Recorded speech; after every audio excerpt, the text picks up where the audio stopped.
No, I hit the wrong button. I don't know. That's gonna make things complicated later. Oh well. Um, so I apologize. I did post the links pretty late. Earlier this morning, but late in terms of I try to usually do it before Shabbat.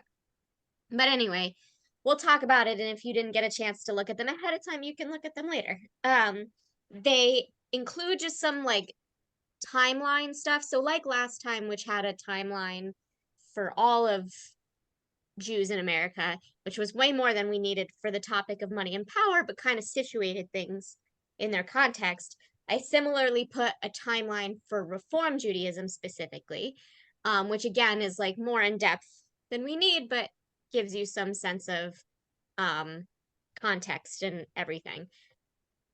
So, um, Reform Judaism in America really takes root in the 1880s, but the question of the Jewish vote, um, according to one of the sources I found that is linked here, yeah, uh, it's linked under seeking the Jewish vote, goes back to 1868. So, um, that's from the Reform movement specifically, but obviously, if the Reform movement in America takes root after that, the election in question wasn't really targeting Reform Jews, but just that this is where I found the information was on the Union for Reform Judaism website. But I guess I did not know this. I don't know if any of you had heard of this, that during the Civil War, um, Ulysses Grant wanted to expel the Jews. So then after the war, he ran for president, and the Jews were like, I don't think I'm gonna vote for him, but he was like a Union hero, like a war hero. So some Jews were like, well, I don't know, as an American, I feel like I should vote for him, but as a Jew, I feel like I don't want to vote for him. And so that was the first time that question had really been raised in American politics. Um, so it serves as um I don't know, sort of the jumping off point, I guess, to then how um Jews in general, as we talked about last time, got involved in sort of democratic efforts. But then it especially really takes root in Reform Judaism. And the sources that I found don't offer a very in-depth explanation of this. Um, I think the most basic reflection is probably the most correct, that, Reform Judaism um, was a movement that really focused on like modern philosophy, universal values, um, as a sort of more secularized version of Judaism. Um, and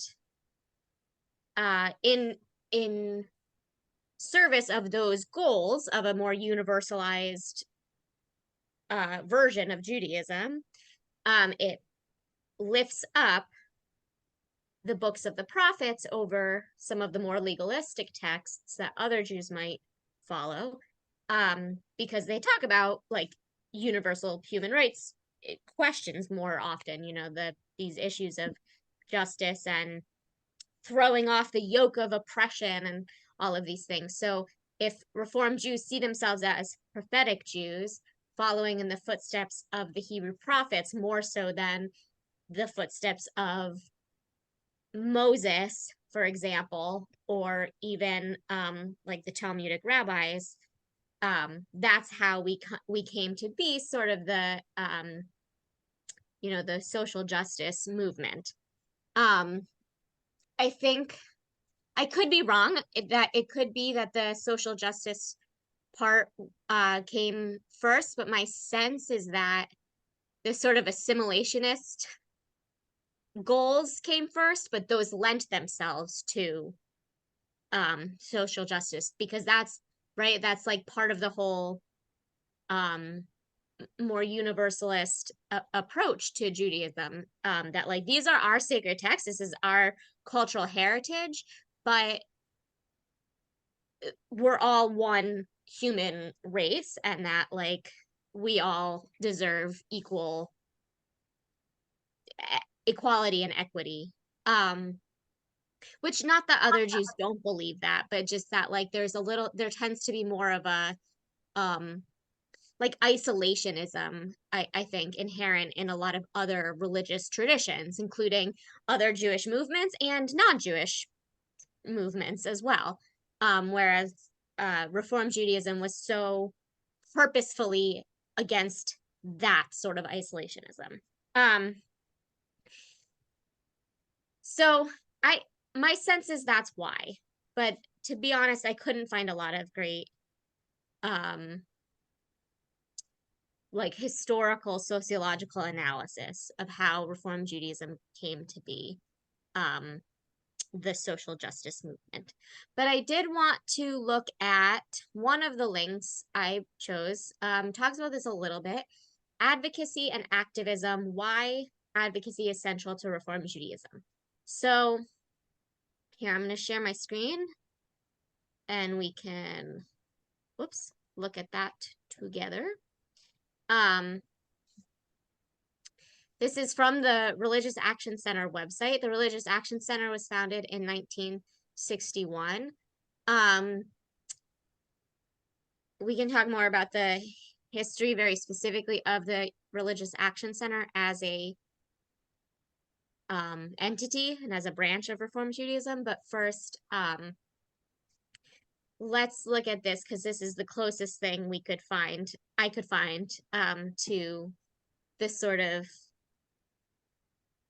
backstory that I wanted to how that Reform Jews came to be here.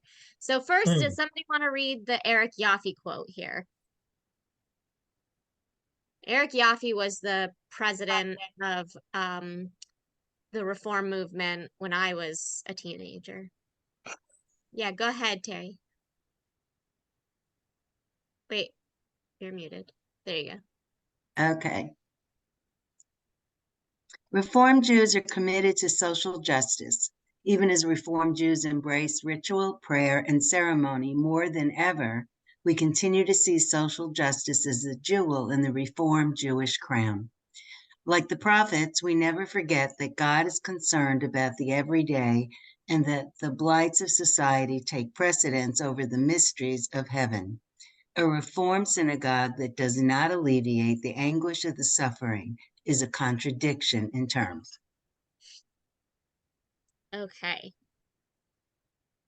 Um, who would like to read?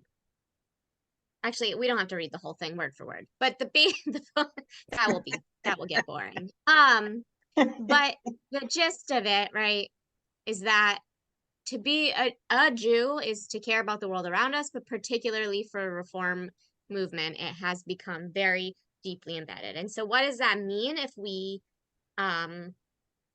care about justice and oppression and seeking universal human rights? It means we have to actually fight for them. Something that I find really special about the Religious Action Center is that we're the only movement that has something like it.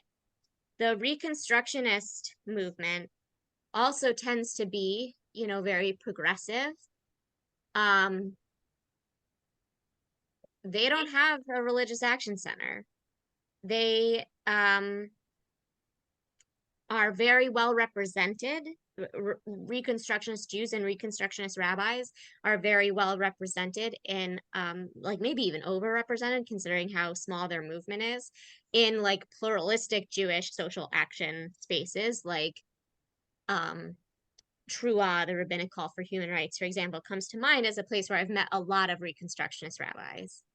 Um, and there's certainly advocacy being done in those organizations, or National Council of Jewish Women is another one. But Reconstructionist meaning what, Rabbi? This meaning that's what their movement is called. Do you want, what are you asking? I'm asking, how do you differentiate Reconstructionists as a movement vis-a-vis other movements? What's the central characteristic? So the Reconstructionist movement was born out of the conservative movement in the late 1920s. The founder, Mordecai Kaplan, his daughter, was the first American girl to ever have a bat mitzvah. That's like one of the famous sort of starting points of Reconstructionist Judaism. He broke from the conservative movement over gender egalitarianism. So Reconstructionists tend to be more ritually aligned with conservative Jews. Like they're more likely to be ritually observant in a traditional way, but socially progressive and more aligned with Reform Jews. So there's like a joke sometimes I hear in pluralist Jewish spaces that like a Reconstructionist Jew is one who feels very strongly about praying uh the prayers as written, following this like tradition of a strict liturgy, but doesn't believe in God. So who are they praying to? Um, which is not, obviously there are Reconstructionist Jews that believe in God, but like that's the like stereotype. Um, so anyway, my point is that because they are so socially progressive, they are very represented in pluralist Jewish social justice movements and organizations, but as a movement themselves, they don't have a religious action center. And I think that speaks to Reform Judaism's strong core of democratic values, that it's not enough to just care about these values in a vague sense, or just wanting to do like local community organizing, although that is also very important, as we are learning with sea change. Change starts at home, but like sometimes it's good to go down to the halls of power and talk to your legislators and say, this is what your constituents want, especially in the last, I don't know, 40 years, as American politics has gotten a lot more divided along religious lines, that like there's this concept of like the religious right, and that certain people pandering to the votes of the religious people tend toward conservatism. And it's important for Reform Jews to be able to say, like, actually, they don't have the monopoly on religious values. These are our religious values. So implementing this mandate to pursue justice sometimes means advocating and lobbying and things like that. Excuse me. One other aspect that I found, I mean, this is not new to me, but I tend to take for granted that Reform Judaism is a liberal movement, religiously and politically or socially, and that the things that the Religious Action Center advocates for happens, like they tend to fall on the left end of the political spectrum in American politics, but they're all rooted in Jewish values and Jewish texts. Like, I think the fact that they are democratic like talking points or whatever is incidental. However, there are, of course, Jewish Republicans and lowercase conservative Jews, politically conservative Jews, who, including in the reform movement, who find some of this off-putting. So the reform movement is, of course, very clear that, like, you can be a reform Jew and not sign on to these political stances or advocacy stances. There are lots of people in reform synagogues who have never visited the religious action center, the building or the website or whatever. The movement passes resolutions, but it's usually up to each, and so when the movement passes resolutions, so like, for example, this is probably not the most up-to-date one, but like at the last biennial that I went to, there was a vote on I forget exactly the wording of the resolution, but it had something to do with racial justice, committing ourselves to fighting for racial justice, to making our synagogues more welcoming to Jews of color, something like that. And so they sent out the wording of the resolution ahead of time. Every president of every synagogue.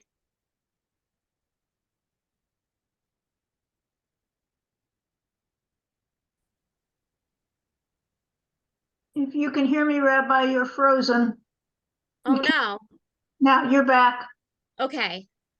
Sorry. You got as So far yeah. as every president.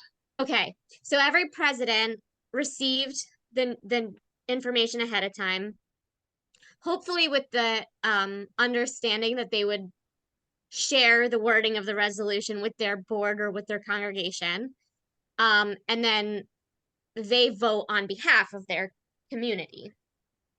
And then at biennial, those votes were collected and counted, and the movement passed, and the resolution was announced. But like, what that means for individual synagogues or Jews is like kind of nothing. It's just like, this is a stance of the reform movement. We hope that that trickles out to how people behave in their synagogues, but there's no like law enforcement of the reform movement.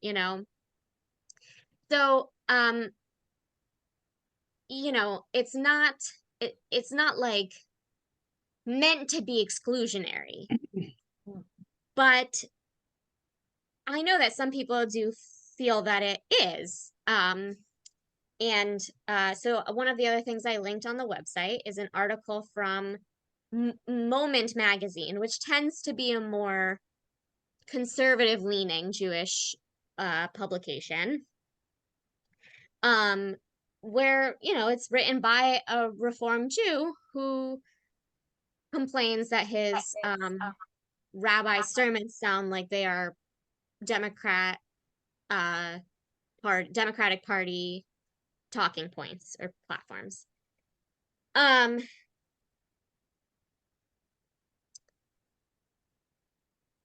gonna pause there and just like, what is your immediate sort of reflections and thoughts on that? When we were debating as to who should replace Rabbi, the prior one, Rabbi, the prior rabbi to you, Rabbi Liz, Rabbi Levin? Yeah, Rabbi Levin. One guy, one person was very adamant.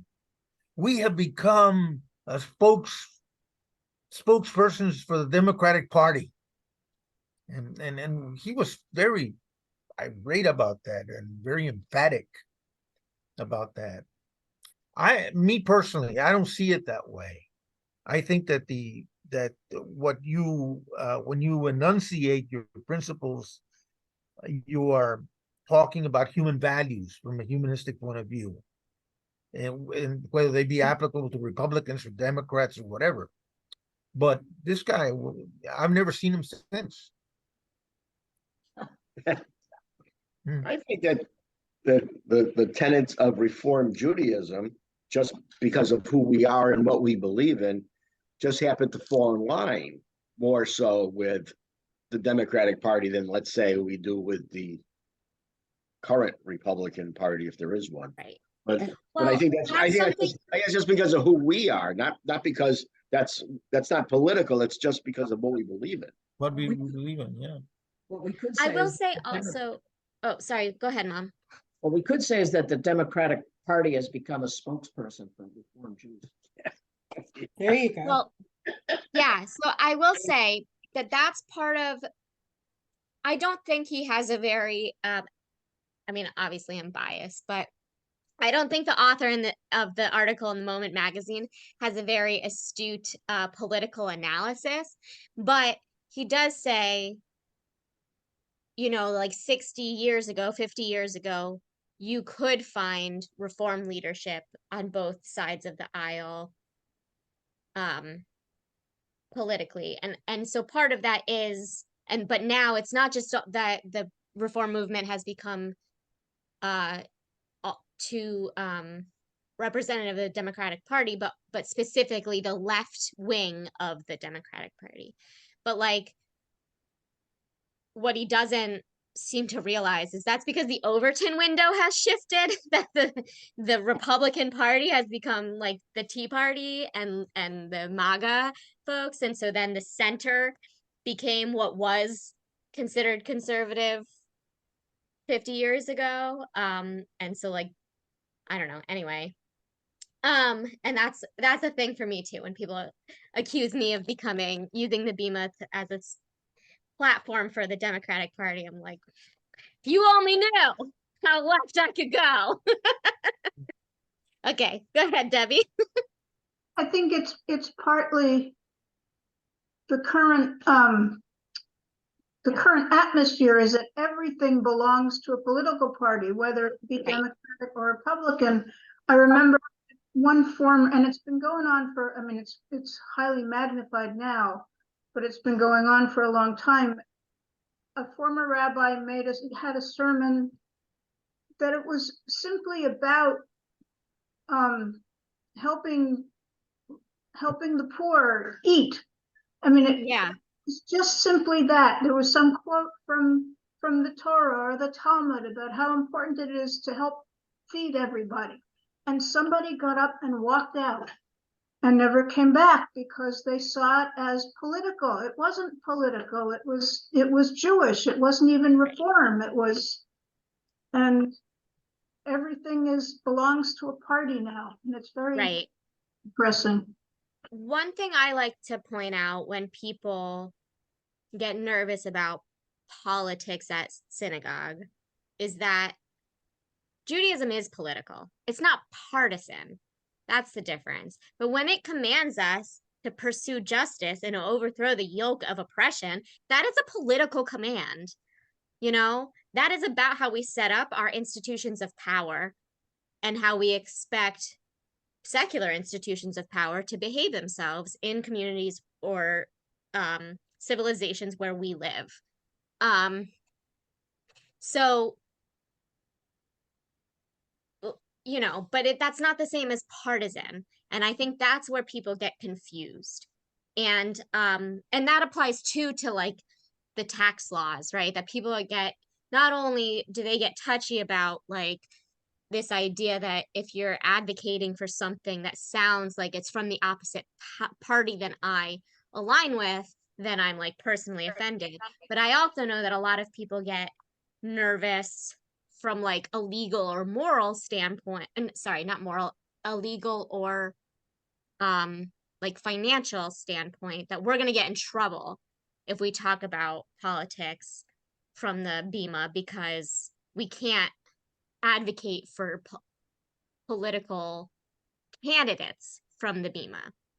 And so I understand why, like, not wanting to advocate for a party becomes the same as not wanting to advocate for a candidate, and like we're not using it as an electoral platform. But yeah, like saying we should feed the poor, like that's what the Torah says, and that's where all of this conversation kind of started, right? Was that like the tax system in the temple was like that's where charity came from, was the collected monies of the people redistributed, including to the priests. Like it paid for the positions of power as well, and then part of the job of the people in power was to distribute it to who needed it. So like again, like that's political, but it's Jewish and it's not partisan. The fact that one party happens to at least pay better lip service, I don't know that they actually do it better, but they pay better lip service to that value. Like that's incidental for us, you know. Rabbi, Michelle, yeah, I think when it becomes partisan is when people try to tailor the edict or the responsibility to feed the poor. It's like, well, we'll only feed our poor, or we'll only feed the poor from Georgia, but not the poor from New York, or for example, just or we will treat the sick from California, but not Montana.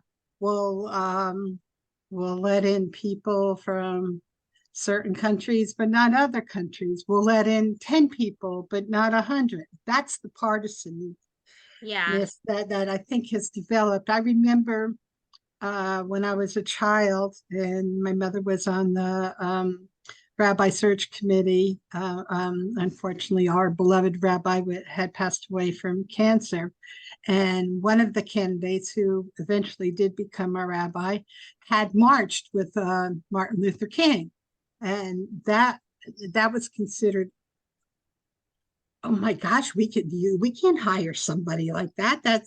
But that is about that whole march and everything of Jews standing with blacks and the whole 9 yards. That's everything that espouses everything that's in the Torah. But here we were, or no, well, my congregation, I was a child, I wasn't me, but not wanting or concerned about hiring this particular rabbi because he marched with Martin Luther King. So no surprise that here we are 50 or now 60 years later, so far from the middle or so far from each other and so divided. My 2 cents. yeah, yeah. So last week we talked a little bit about Heschel, who is probably the most famous rabbi that marched with Martin Luther King, because he has that great quote about praying with his feet. But he was certainly not the only one. And he is an Orthodox rabbi, which again, I think is also part of his like high profile-ness, because again, Orthodox Jews tended to be a little bit more isolationist. So the fact that this Orthodox rabbi did believe in universal rights and was willing to engage with non-Jews and fight for Black civil rights. And I think he also taught he taught Judaism at a secular university, which would also be like not super common for Orthodox rabbis. Anyway, so that's like part of why, but most of the rabbis that supported the civil rights movement were Reform rabbis. So in a the famous picture, it kind of depends on which part of the march the picture. There's a couple I've seen where Heschel is on one side of Dr. King and Maurice Eisendrath is on the other, or sometimes he's on the other side of Heschel. It depends on like you know, when in the march that it was taken. It's hard to march in formation. But he's the one who's carrying the Torah. If you've seen that picture of, you know, there's Heschel with the lay, right? King and there's like three other large black men in the front, and Heschel, and all four of them have like flower lays on, which I don't know the like I don't really know the backstory on those, but they do. And then is Maurice Eisendrath with the carrying a Torah for the whole march. Like, think about how on Simchat Torah it was hard to get some new people willing to carry it around our synagogue, and he carried it through all of DC. Was it DC or Birmingham? I don't know. Anyway, one of the big marches. Selma, maybe.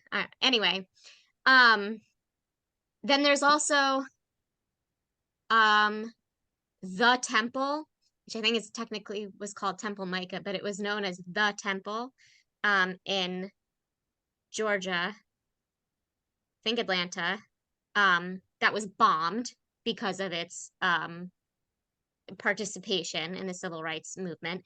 That was the Reform Synagogue.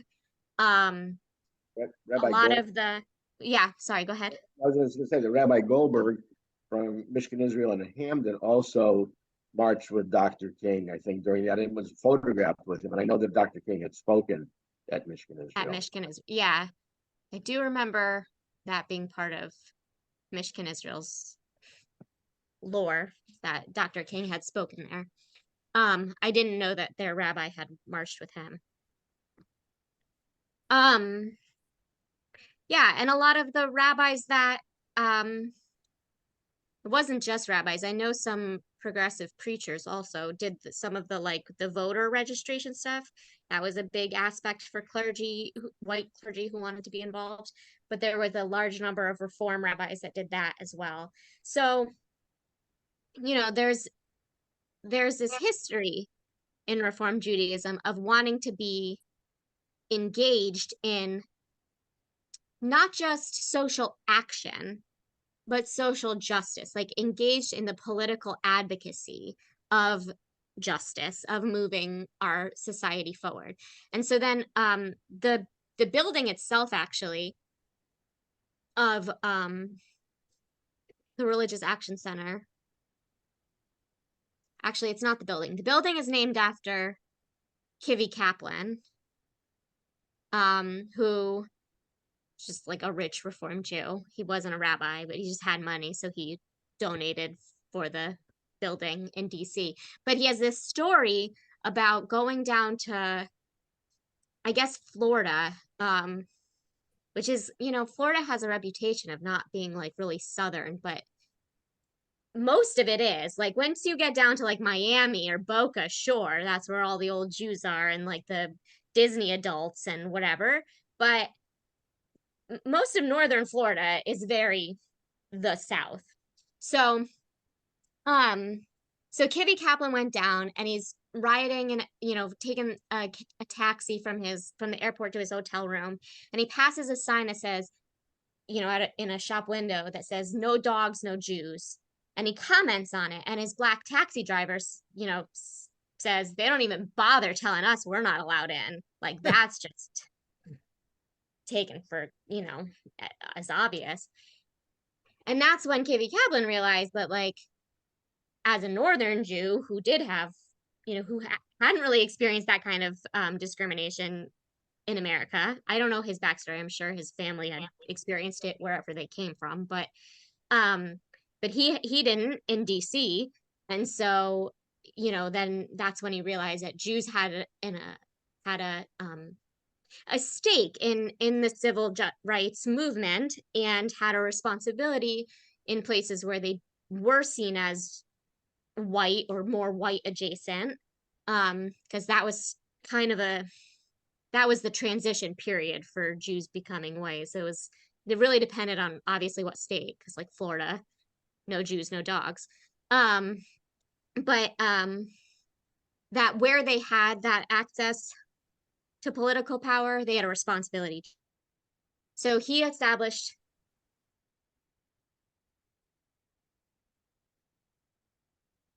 Center. The legislative assist, oh, it says my internet is unstable. Am I frozen again? Am I Nope. here? Okay. The Maurice Eisendrath legislative assistants, he's named after, that's what his namesake is that the people who work at the Religious Action Center that actually organize the advocacy campaigns and organize the lobby trips and all of that, they're named after the rabbi that carried the Torah. The Civil Rights Act was actually signed in the building of the Religious Action Center. The Reform Movement as a organization was considered members of the NAACP. I don't know how that carried out, like for each Reform congregation or Jew. Obviously, I don't think as individuals, if we don't have the individual membership, we shouldn't go around telling people that we're members of the NAACP. But at least at that time, the Reform movement was considered like a part of the organization. A sister organization had representatives in NAACP national organizing meetings, things like that. So I mean, all of that is like, so the Religious Action Center was really born out of the Jewish solidarity for Black civil rights.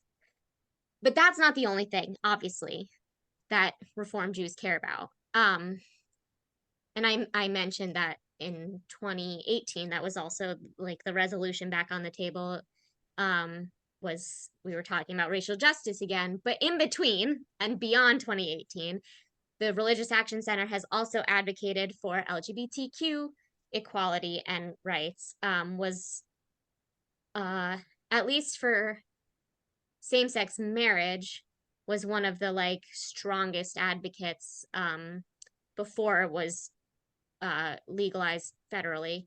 Trans issues, it came a little later, I guess, like for the rest of society. But there has since been resolutions in Reform movement to fight for trans equality as well, and access to health care and gender affirming care and all that. The Reform movement has been very strong in its advocacy for Roe. The women of Reform Judaism, especially, for obvious reasons, has championed that. Yes, Debbie. Back soon after Roe versus Wade was overturned, I remember there were some rabbis down in Florida, I think, that put forth a I don't know if it was part of the Religious Action Center or not, but they sued for equal, because it's against.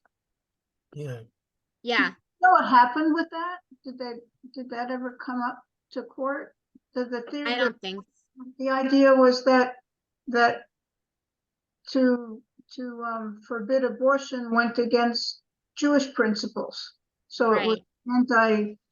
whichever amendment it is. I can't keep the amendment straight anymore. Right. Establishment of a religion. Yes, that one. Right. I think that fizzled.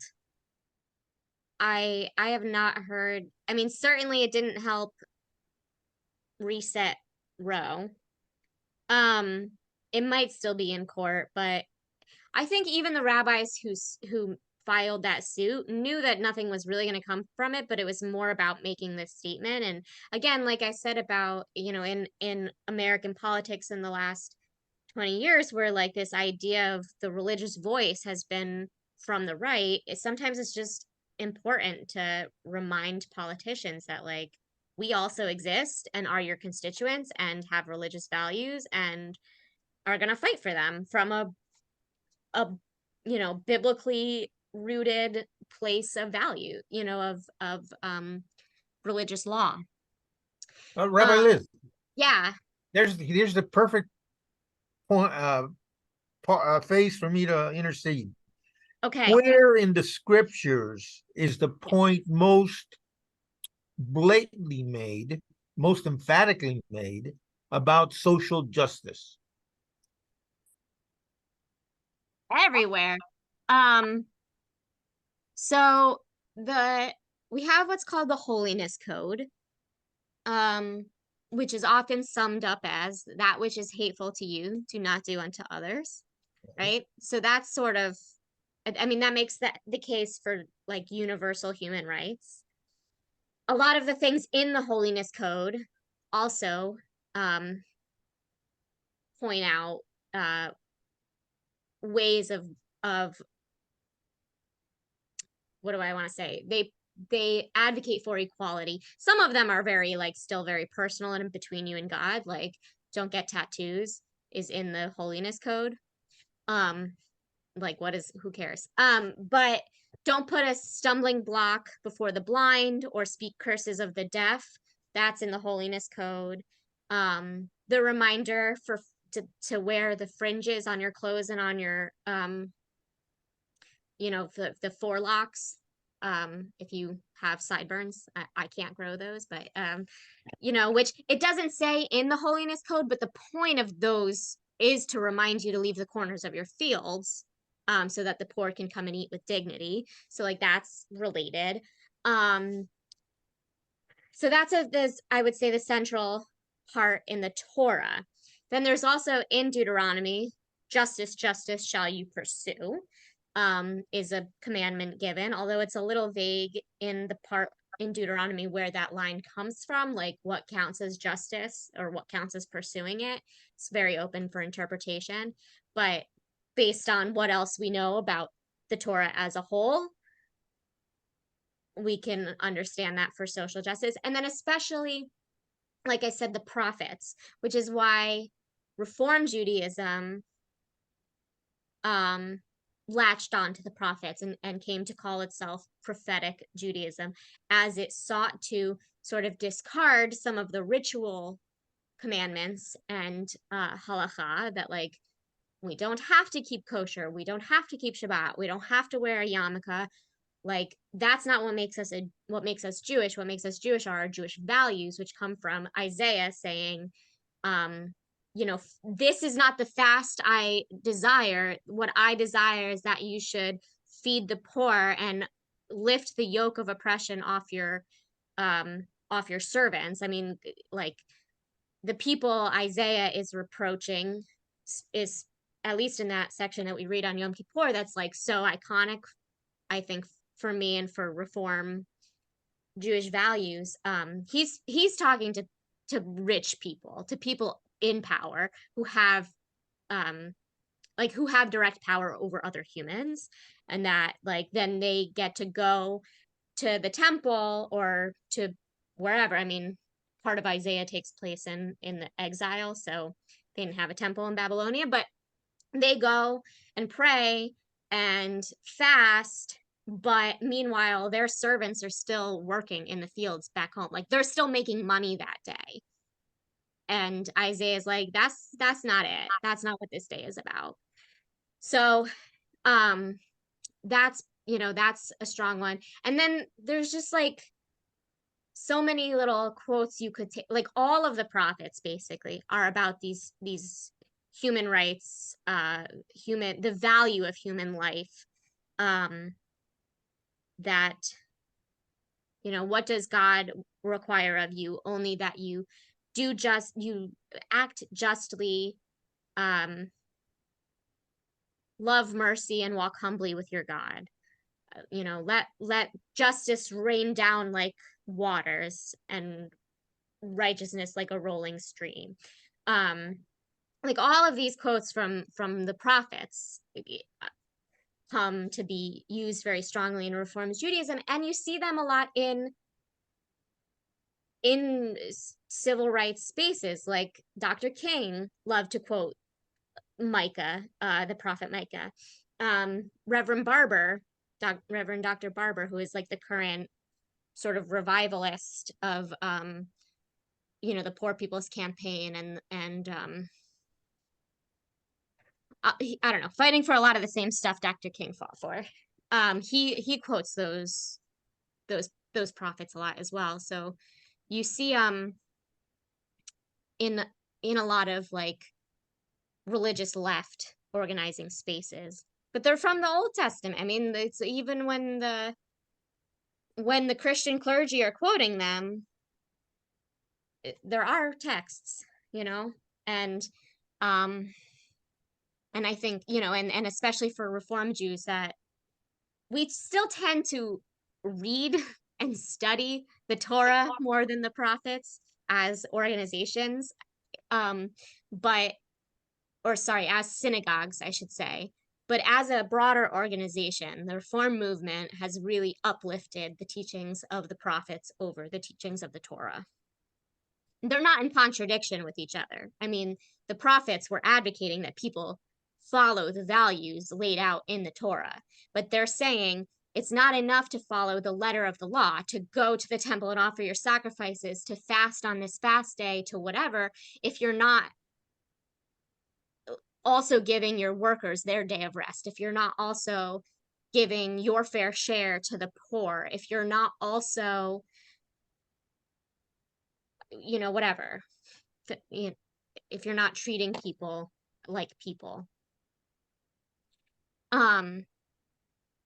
So yeah, so that's the Reform stance.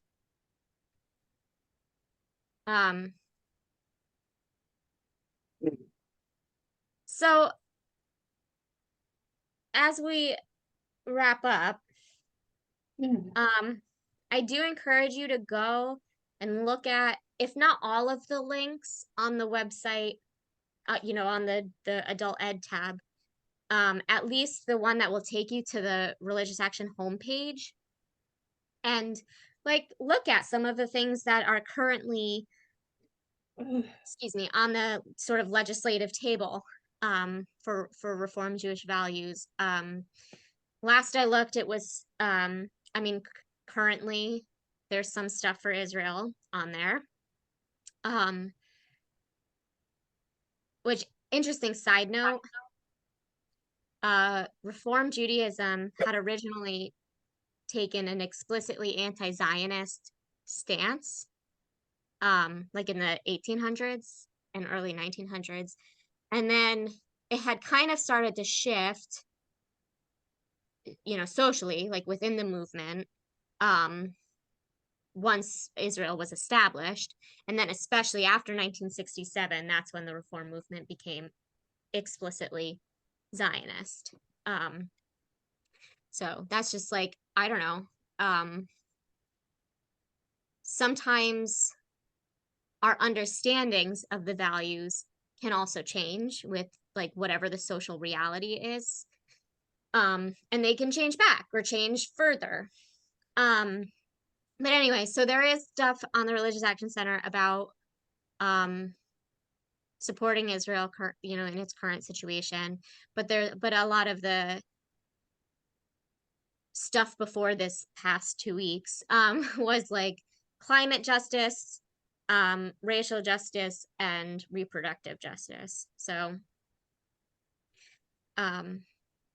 yeah, I encourage you to check out the website and see what's on there. And not only like, I mean, they have like click here to send a letter to your representative or senator, and they like give you the whole spiel. Like you can edit it however much you want, but they'll give you the language to use as well.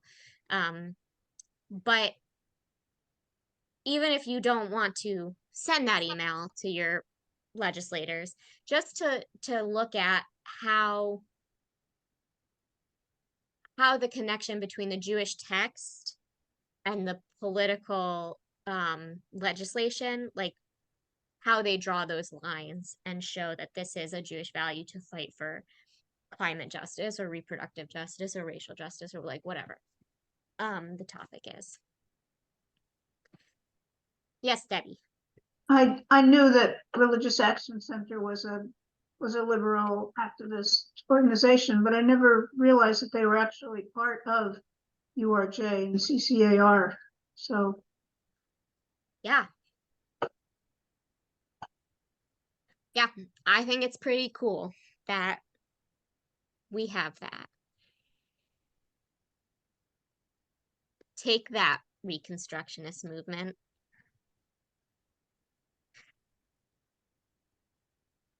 You did a Uh, summer, you did a summer with them, didn't I you? did do a summer with them. Mahone Kaplan, named after Kibby Kaplan as well, where they matched us up. It's for college students, 6 weeks ish. So most of the summer. We took some classes at the Religious Action Center itself, for that like talk about the connection between Jewish values and social advocacy, political advocacy, and a little bit on like the ins and outs of the political structure and how to have a lobby meeting and all of that. But mostly it was about the Jewish value, like why we advocate for the things that we do, the Reformed Jewish values.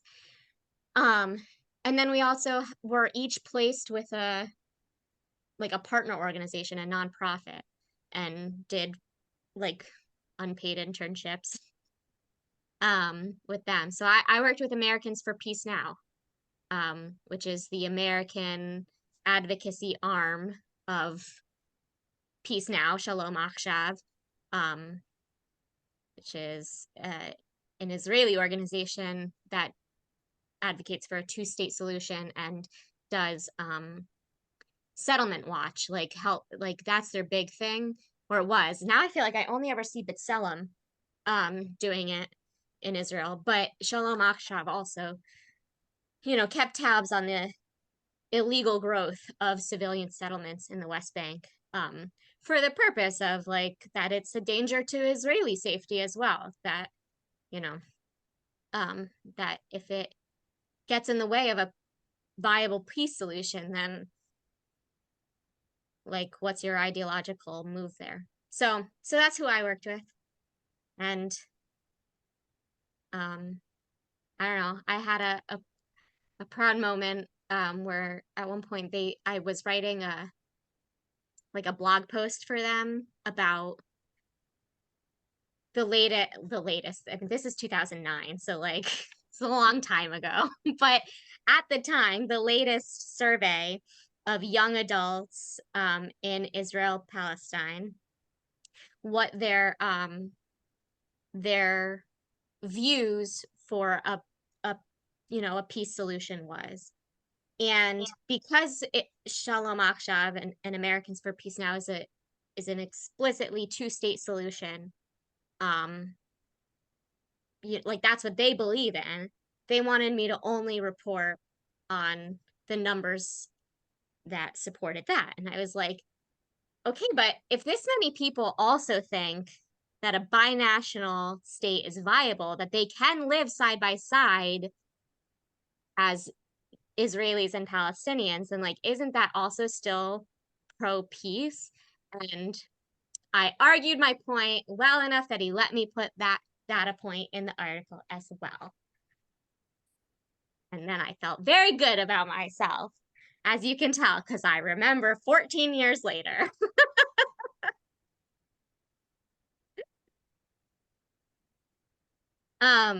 Anyway, it was a good experience. still believe that? What? You still believe that it's possible?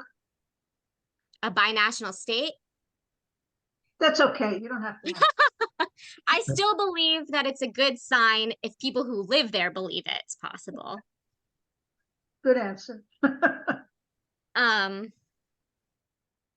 Yeah. So if you know any college students who need a summer internship, an unpaid summer internship, I recommend the Mahone Kaplan at the Religious Action Center. And they also do these programs for high school kids that I've tried to get.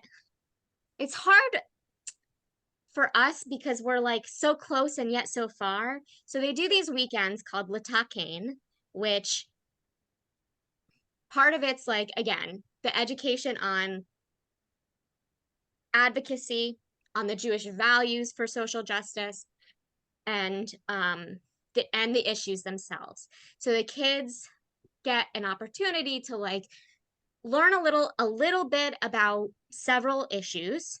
Then they pick one and they learn more in depth about just that one and like what the Jewish values behind that are, and they prepare.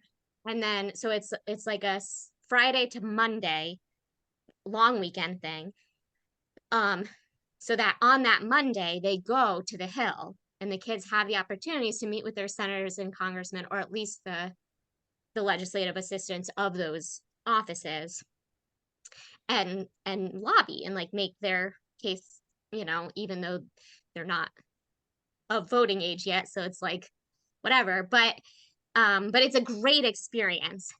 Part of the weekend also though is like the great experience of meeting other politically engaged Jewish kids from around the country and like getting to do the tourist stuff in DC and all of that. But for our families, the couple years that I did try to advocate for it, they didn't want to pay for the hotel because it's like DC, like it's right there. And they didn't want to bother doing all of the tourist stuff because they've done it all before. Like they've been to the mall plenty of times. They don't need to go with all the kids from Alabama or whatever. So then they also they're at some point, I don't know if they still do this, but there were a couple years where the Religious Action Center offered a specifically like a locals trip. So it didn't include the hotel and it didn't include the tourist stuff, and it was more pared down. It was like just Sunday and Monday. But then that still meant going back and forth to DC for 2 days, and we're like just far enough that the parents also didn't want to do that. So, it never happened here. But I went a few times as a teenager, and I took the kids from Brooklyn twice when I was the student rabbi there. So it is it was a hugely like formational experience to my budding rabbinate as a teenager to do the Religious Action Center weekends.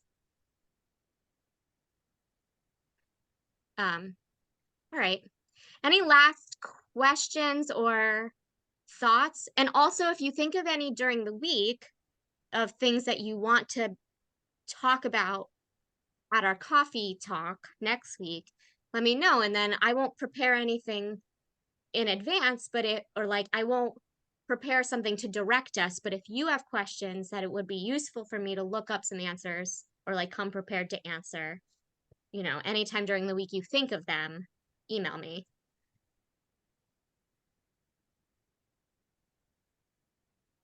Okay.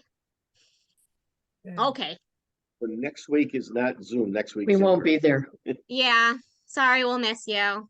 You won't be there either. Sorry, we'll miss you. Oh, okay. New York. Right. All right. Well, those of you who are able to be in person, I'll be here. No, this is 1 o'clock at the temple. at Temple, Yeah. right? 1 o'clock at the temple next week. And 5 o'clock tomorrow, right? At the what is the 7 o'clock tomorrow. Say it again? 7 o'clock tomorrow. 7 o'clock. Yeah, that's what I meant. Yeah. At the Ferlazzo building. Ferlazzo building, right? Yes. And 5:30 today in Gainesville. At this golf course in Gainesville. Stonewall Golf Course, which is behind Wegmans. Yes. Sure. Everybody knows where Wegmans is. No, the Gainesville Wegmans specifically. Gainesville Wegmans. Yes. How far away? All is right. What? How far away is Gainesville? According An to hour? Google Maps, it's 17 miles from Ner Shalom. Or at least, yeah. So I love I love this. When you first just look it up, it says it's 17 miles away, and then you hit the direction button, and it's 22 miles away because you can't just drive in a You straight can't line. go directly, yeah. Yeah. Leave yourself an hour, Rabbi. I will, I will. All right, so I'll see some of you there. I will not be there. I'm going to Alexandria to deal with the grandchildren. Okay. Have Enjoy fun. that. Yeah. Thank you. See you, but see you at book club, I guess. Yeah. See you then. Okay. Bye. Bye. Bye.